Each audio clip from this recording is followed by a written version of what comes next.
queria trazer uma outra pauta para a mesa também, que é a questão indígena, que foi bem falado, assim, né, o Marcelo trouxe aqui agora há pouco. Então, esse ano foi um ano de muita movimentação em relação aos indígenas no Brasil, né, muito questionamento.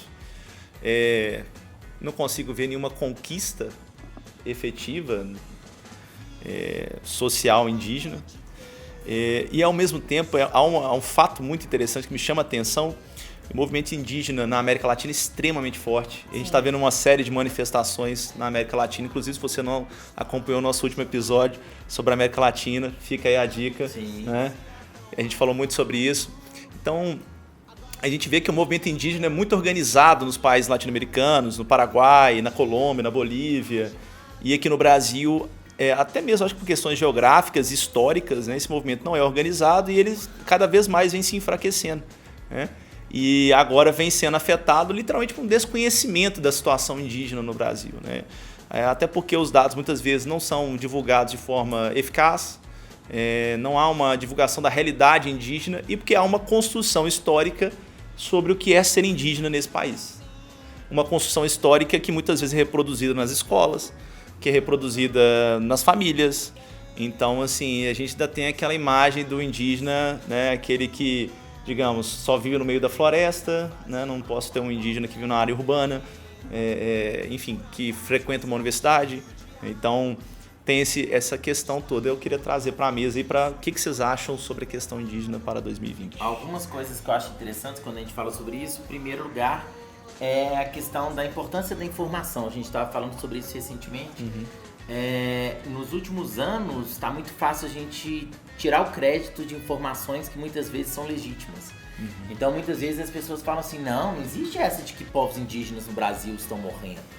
Ou então, olha, os indígenas estão morrendo, mas eles não estão morrendo por ser indígena. Então, assim, tem algumas coisas que já começam a apontar problemas que eu diria que, né, são evidentes e que acontecem no Brasil ao longo de muitos anos. Infelizmente, eu acredito que no Brasil existe mesmo um projeto de exterminar populações indígenas. Assim. Isso não é nada declarado, mas se a gente for analisar tudo que tem acontecido no Brasil ao longo dos últimos séculos e principalmente ao longo dos últimos anos, isso é muito claro. Então, você não tem programas sociais efetivos para atender as populações indígenas.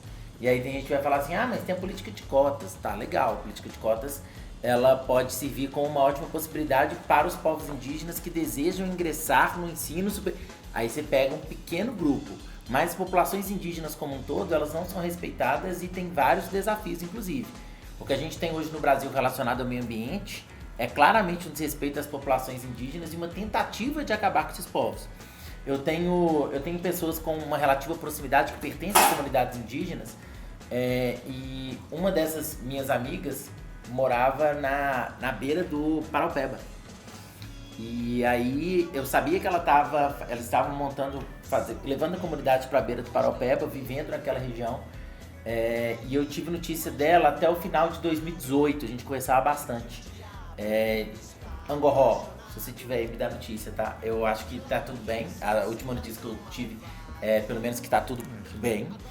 E aí ela falou assim, não, a gente tá lá, tô trazendo as pessoas, inclusive ajudei com algumas doações pra mandar pra comunidade. O pessoal tava tentando se fixar em determinada região. E aí teve o desastre de Brumadinho. E aí eu falei, putz, Angoró.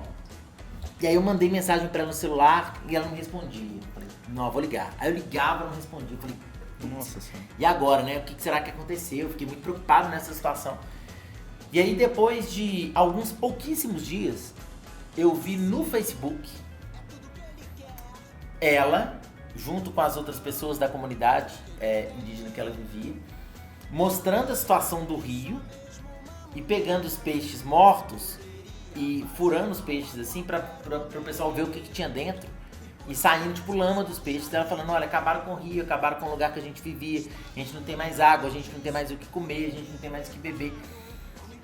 Quando a gente discute sobre essas populações indígenas, a gente está discutindo também sobre questões ambientais. Com certeza. Né? Porque a forma que a gente trata o meio ambiente hoje no Brasil é uma forma que mostra com clareza essa despreocupação com esses povos, o que, na minha opinião, é extremamente preocupante.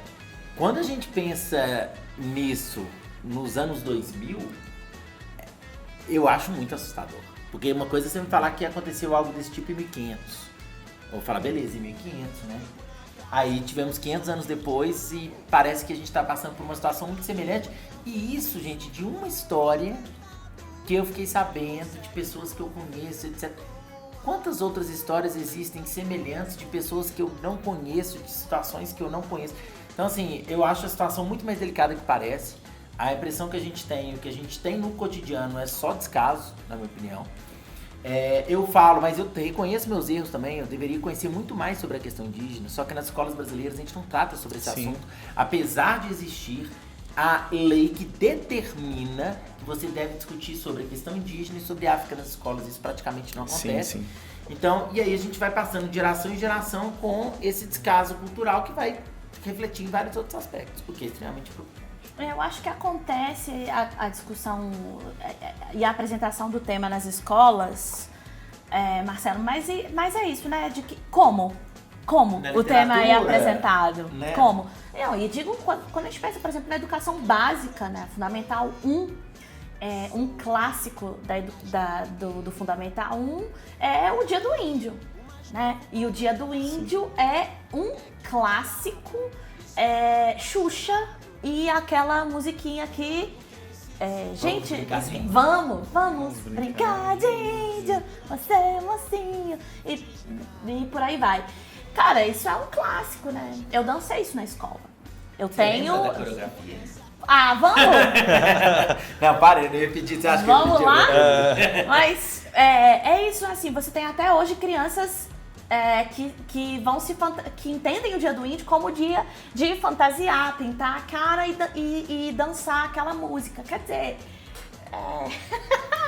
E aproveitando esse gancho, você falou do Vamos Brincar de Índio, eu lembrei. Conversando com a Goró sobre essa questão, ela comentou que as crianças que vinham da comunidade para Belo Horizonte, para estudar nas escolas e tudo mais, elas tinham uma dificuldade muito grande. Porque a primeira coisa que as crianças faziam para as crianças indígenas era bater na boca. E ela fala que na comunidade indígena, uma das coisas que representam claramente chamar para o confronto é bater na boca. Sim. E ela falava que direto ela tinha que ir para reunião na escola, porque é claro para as pessoas da comunidade indígena que isso é chamar para briga. E que os povos indígenas, apesar de pacíficos, se você chamar uma criança pra briga, ela vai brigar. Com certeza. E os meninos saíam na porrada, assim, todos os dias na escola, porque o pessoal chegava batendo na boca. Então, assim, são coisas às vezes tão básicas que a gente poderia entender, conhecer melhor. Cara, que constrangedor. E quando eu era criança, eu batia na boca, sabe? Eu não sabia que era isso. Ninguém nunca me ensinou isso. Eu fui descobrir isso quantos anos depois que isso é uma manifestação ofensiva. E que essas crianças, imagina, criança lá no primeiro dia de aula, passa por esse tipo de situação, se sente de repente insultada e várias outras questões que vêm desse tipo de processo. Então, assim, a gente sabe muito pouco.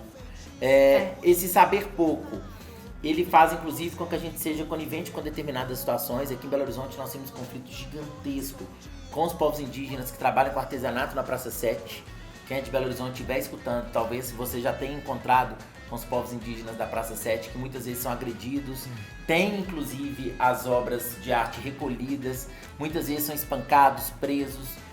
O Raiodo, que é da mesma comunidade da Angoró, foi espancado pela polícia, foi agredido, foi preso. Inclusive tem vídeo, esse vídeo saiu até na mídia ninja, se alguém tiver curiosidade para ver. Foi agredido pela polícia e foi preso porque estava vendendo o artesanato. E quando ele foi se defender, a polícia alegou que ele tinha agredido um policial.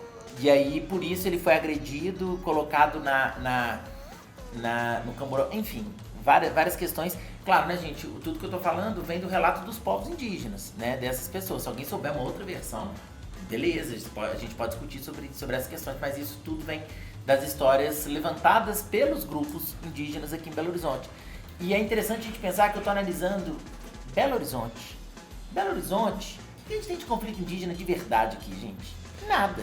Né? E mesmo assim, e nas regiões que nós temos grandes comunidades com interesse muito grande pela terra, como que funciona realmente?